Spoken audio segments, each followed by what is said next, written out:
bw'oyogera ku kigambo MCF oba bw'ogenda maaso n'okubanga oyogera ku kibuga ekimanyiddwa nga Mutundwe oba ekyalo oba ekitundu ekimanyiddwa nga Mutundwe, ebiseera ebisinga ekintu ekisinga okubanga kijja mu mitwe gy'abantu ye kanisa gy'olaba mu maaso go awo. Olumu ekkanisa eyo bw'ebanga si yezze mu maaso go, ekitera okubanga kijja mu mitwe gy'abantu ye church oba ekkanisa egenda maaso n'okubanga esumbibwa omusumba amanyiddwa nga Pastor Tom Mugerwa. Era ebiseera ebisinga bwe kyogerebwa buli w'oyogera ku Mutundwe, abantu abasinga Mutundwe basinze kubanga bagitegeera olw'omusumba Tom Mugerwa. Omusajja nno amanyiddwa ennyo okubeera omukkakkamu ennyo, ebigambo bye bitono ddala, wabula ng'ate buli lunaku abeera ku muzindaalo n'agenda maaso n'okuba nti yasumba endiga ze mu buufu obufaananako bwe butyo. Ate nno ebiseera ebisinga bw'oba weetegereza n'abantu bennyini abasabira ku kyaki y'omusumba ono bantu bakkakkamu, si bantu nnyo bojja owuliramu woolooloolo oba nti nno bagenda maaso n'okuba nti bakangula nnyo eddoboozi mu kiti ekifaananako bwe kityo.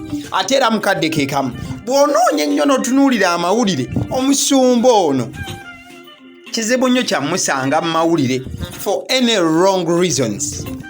Not until now waliwo amawulire agatandise mu ngeri ya kibooziboozi.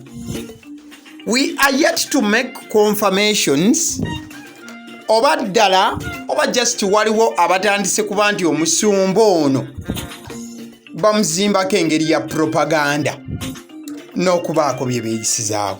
Okusinziira ku mawulire agali mu kugenda maaso n'okubanga gatambula wano na wali mbu nga gano gatandikidde ku mukutu omugattabantu ogwa Twitter. Waliwo ekigambibwa akanyere maaso okuba nti just ekiwandiiko ekyo nkiyisaamu lukwakwayo nkivvuunule nkinnyonnyole tuveewo awo era tukubeko katooki era ewalala ku stories ezimu ezitambulira mu line emu.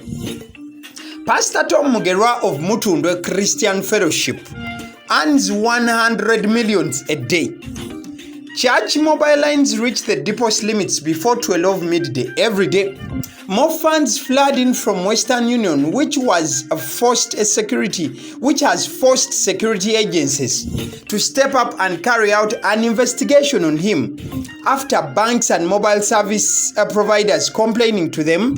And after all this, Pastor Tom never withdraws a single coin from the accounts. Wuliriza bino embu Pastor Tom Mugerwa owa Mutundwe Christian Fellowship agenda maaso n'okubanga afuna miliyoni obukadde 100 olunaku. Nti layini za church eza mobile money zijjula omuwendo gwa ssente ogugendako nga n'essaawa tezinnawera 6 mu ttuntu. Bwe bagamba nti zijjula, kyolina okumanya mobile money line essaawa zino erabikanga ekoma ku bukadde 12 n'ekitundu. Ensimbi ezisobola okugendako oba 15 nti we ziba ziweze line eyo tesobola kuddamu kufuna ssente mu lunaku. Tugeze MTN ne Airtel we bagisindikako obukadde 15 kwekoma tosobola kugattako ndala. Kati waliwo ekigambibwa nti line za musumba saawa ziba tezinawera 6 ez'omutuntu ng'eyo limit yatuuse dda. Ne bagattako anti waliwo n'ensimbi endala ezijja nga ziva ku Western Union n'emikutu emirala nti zino zagenze maaso n'okubanga zireetera ebitongole bya security ogenda maaso n'okubanga bisituka bigende maaso n'okubanga bikola okunoonyereza ku musumba. Oluvannyuma lw'okuba nti banka zeekubidde enduulu wamu ne mobile money companies nga zigamba nti musumba ssente azifuna mu bungi, wabula nti musumba tagendako mu banka, nti amaze ebbanga nga tagenda mu banka yonna omuli akawunti zino kubanga ajjayo n'ennusu ey'ekikumi. Ompulidde bulungi? After banks and mobile services providers complaining to them, and after all this, Pastor Tom never withdraws a single coin from the accounts. Nti sente gye ziri zivuluuja naye kisinza okubanga banka kizikuba encukwe kyekyokuba nti musumba tasitukangako genda maaso nakubanga withdrawinga ssente zino. Ne tubuuza kati banka ziba ziroopa lwaki sente zizifuukidde akabasa bawuliddewo akompuleyininga nti oba musumba mumanji oba musumba ki era lwaki kino kiba kigenda maaso n'okubanga kihapeninga. Bino byonna abikyali mu mbeera yambu nga mwana mulenzi oyo amanyiddwa nga Kirya ayomu ku bagenze maaso n'okuba nti nno babreakinga story eyo of which this story we stand to be corrected. At the same time, we are looking for more information to certify this. Mu buufu bwe bumu ekifaananyi kyengenze maaso okuba nga nkuterawo kyekya Pastor Bujingo. Pastor Bujingo ensonga lwaki ogenze maaso okuba nti omulaba ne ku vidiyo eno awo yensonga nti y'omu ku basumba abagenze maaso n'okuba nga bafuna okusoomoozebwa okw'amaanyi naddala ku bintu ebikwatagana ne kanisa ate era n'ensimbi mu buufu bwe bumu. Era nga bw'oba ogenze maaso n'okuba nga ojjukira bulungi obutambi bungi obugenze maaso n'okuba nga buvaayo buno nga bwagenda maaso n'okuba nga buggyibwa direct okuva wali ku kanisa ye ya House of Prayer Ministries bwe yagendanga maaso n'okuba nga bumwefuka n'abantu abagendanga maaso n'okuba nga bamulumbagana olw'ensimbi ezigenda maaso n'okuba nti zifunibwa ku church.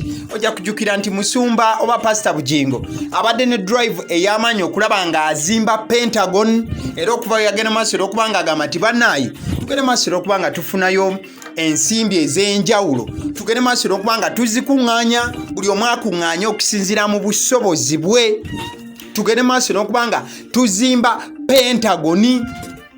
Banji bagenda maaso n'okuba nga bavaayo ne bachallenginga musumba ne bagenda maaso n'okuba nga bamugamba nedda ssebo tulina genda maaso n'okuba nti okuŋŋaanya ssente za Pentagon wabula ate ekyagendanga maaso n'okuba nga kinakuwaza musumba n'okuba nga kimuleeta ennyiike y'amaanyi ku mutima gwe kyekyokuba nti abantu abagendanga maaso n'okuba nga bamulumba nti talina genda maaso n'okuba nga akuŋŋaanya ssente za Pentagon abantu abo tekwaliko musabi n'omu tekwaliko asabira ku kyaki we tekwaliko muntu n'omu yadde nti amuwuliriza wabula nga bagenda maaso n'okuba nti musumba bamuteekateekako just gambo wano na wali wabula nga naye w'omumanyi tagenda maaso n'okuba nti anywa guteeka era tagenda maaso n'okuba nti akola mbeera yagwolekera abato tegunyuma yagendanga maaso n'okuba nga abalumba butereevu n'abagamba nti ensonga z'ekkanisa bagende maaso n'okuba nga bazeesonyiwa olw'ensonga nti abagoberezi bwe baba bagenze maaso n'okuba nti beewaayo okuba nti no basonda okuba nga Pentagon ezimbwa baba bagenda maaso n'okuba nga bakikola mu mutima omulungi ate n'okulaba nti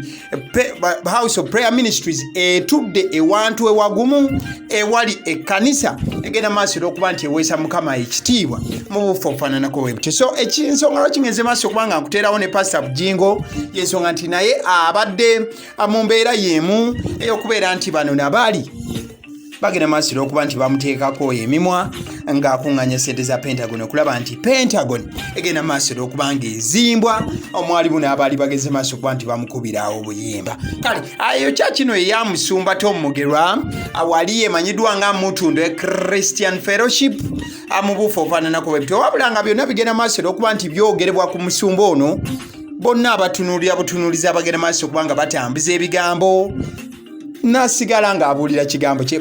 Pastor ono kyasinze okuba nga amanyikibwako kyekyokuba nti abuulira nnyo enjiri ey'obufumbo n'okulaba nti abafumbo babeera wamu nga tebagenda maaso nakuba nga baawukana wabula nga babeera wamu mu mukwano n'okuba nti no baweesa Katonda ekitiibwa. Abasiddiyo omusunsuzi erinnya eryange agaliwo gwe mukutu kwoli genda maaso n'okuba nti olikinga vidiyo eno. Thank you.